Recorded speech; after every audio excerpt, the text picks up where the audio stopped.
Two great armies faced each other across a wide valley. The Philistines had come to make war with Israel. Every morning and evening, a giant warrior stepped forward from the Philistine camp. His name was Goliath.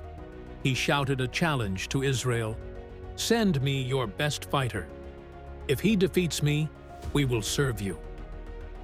Every soldier in Israel heard his words, and their hearts filled with fear. No one dared to step forward. Far away in Bethlehem, an old man named Jesse prepared supplies for his sons at the front. He called his youngest to deliver them. David rose early and set out. He did not know what was waiting for him at the end of that road.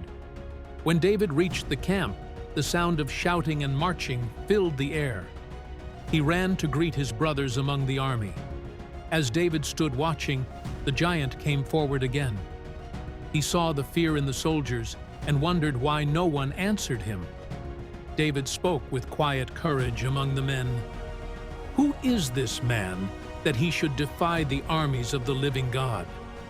His eldest brother Eliab burned with anger and accused him of pride.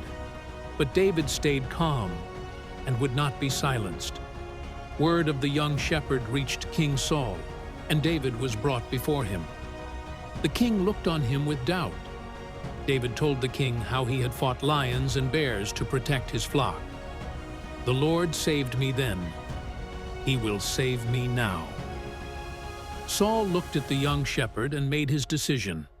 "Go," he said, "and may the Lord be with you."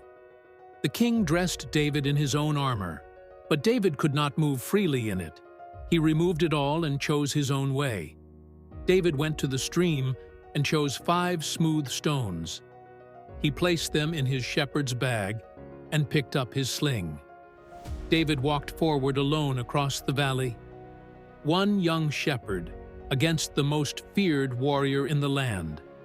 The giant came closer with contempt in his eyes. He laughed at the boy who stood before him. David answered without fear, "I come against you in the name of the Lord of heaven's armies. This battle belongs to God." The giant charged toward David, and David ran straight toward him, neither one slowing down. David reached into his bag. He placed a stone in his sling, and with all his strength he let it fly. The stone flew through the air, straight and true, guided by a hand far greater than David's own. The Philistines saw that their champion had fallen, and every last one of them turned and ran. A great shout went up from the army of Israel. The victory they could not win by sword had been won by faith. David stood in the valley alone, not as a warrior, but as a young man who had trusted God completely.